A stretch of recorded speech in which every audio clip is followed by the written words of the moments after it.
Hi everyone, welcome to today's short altcoin Bible. As always, if you want to watch the full version of this session where I look at Bitcoin and talk around some of the Fed decisions that are coming over the next 24, 48 hours, make sure to become a newsletter subscriber by clicking the link below and you'll receive exclusive content on an ongoing basis. Let's crack it.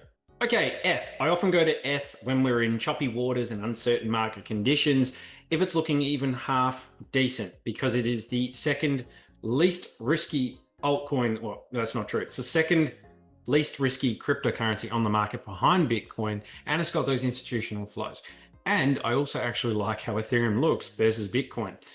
Now, if it's looking good against Bitcoin, I immediately go to the USD chart and go, what's going on?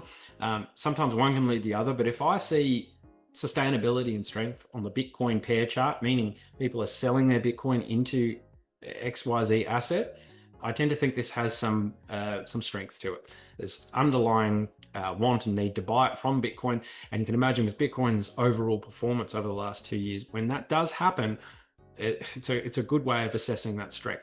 Now, Ethereum in this downtrend here, it's about to be broken, but again, I'm cautioning everyone, just wait for the weekly candle closes. This is a daily analysis, and so far this is trying to flip this horizontal, great, but a lot of people make the mistake of FOMOing in right now on the first break, when this could easily come back here on a daily close and hit the 10 EMA down here.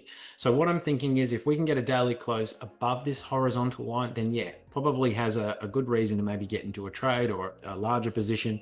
But I'd love to see a close on a daily above the 50-day moving average, that yellow line there, which likely gives us a movement up to the 200-day and maybe at best the $3,700 level, 12% higher. So very, very achievable goals there. But on a weekly, if we can close above this downtrend line and just in this region generally, I think we're going to have a pretty nice sustainable move. But with that Fed decision, we don't know what's going to happen in terms of the volatility. And while everything's kind of looking okay, we're climbing that wall of worry, we're drifting a little bit higher. This often happens around this time of the week where things can look, a little bit good. Not the same over here. It starts to look pretty good, comes into a resistance level and then mute down. So we just have to be very conscious of that and not get sucked in. And I think waiting for those weekly candles is really important. So for opportunities, I think we just need to look down to 10 EMAs, 3145, that type of region. Ultimately though, wait for those candle closes before getting excited. But moving above the 50 on the RSI on the daily is a really great sign. Okay, Sol, shaping up as my one to watch. Really, really love what it's doing here in terms of this compression in this very, very tight range and on this huge support level. You see there. It's really holding up really nicely. It's trying to form this W bottom, which is great. But like my squiggle there, I want it to bust through and close above, turn the resistance into support. We've got a very strong bullish divergence, meaning momentum is picking up down here. I see these higher lows each time, while price action is just moving sideways. It's building a bit of energy and compression, and Sol can really bust out here and create some panic for the bears, and it can really push things through this downtrend and up towards the 200 quite quickly. So this is what I'm looking for in the short term on the daily. That type of close in this region there, and on a weekly as well, somewhere in there. I just want to see some form of higher high and higher low, obviously. Now, on the flip side, if this doesn't work out, you've got a very clear risk management level, can be a little bit lower down to the body of these candles, but this yellow line again looks to be pretty good. So if it closes down here, yeah, it's a bit risky. And then if it finds a rejection resistance 131, it's likely going lower. But so far, so good. It is my one to watch. Wanted to add another super quick one to watch, and that's AAVE. It's one of the better looking charts out there, and it's already reclaimed its 50-day moving average there.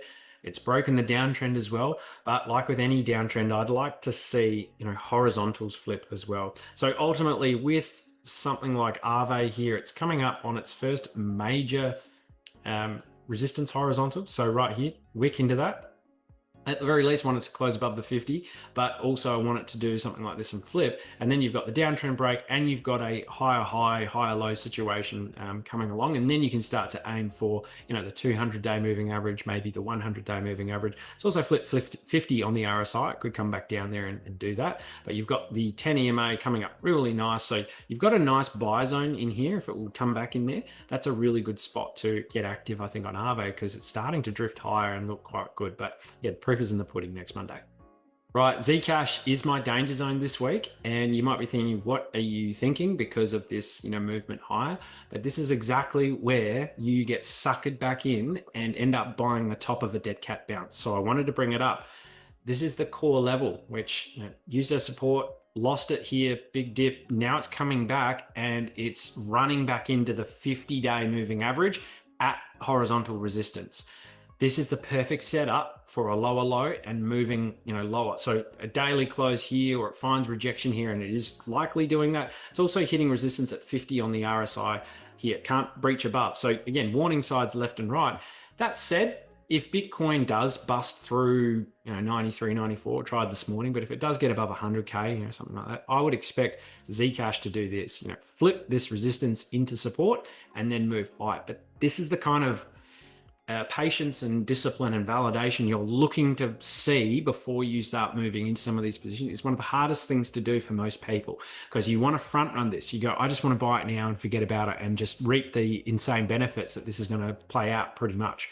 But if we wait, it's far more profitable. And in fact, if I was doing a risk reward, I would think right now, running into resistance where Zcash is, this is probably better for a short and aiming towards the downside. So that's where I'm seeing Zcash. And also just think, we've lost the 50 we're running. If we use it as resistance, it's likely coming down to the 100. And then if we lose the 100, it's likely coming down to the 200. So just think in those terms. Generally, these moving averages get tagged eventually. It's just whether do we come back to them or do the moving averages catch up?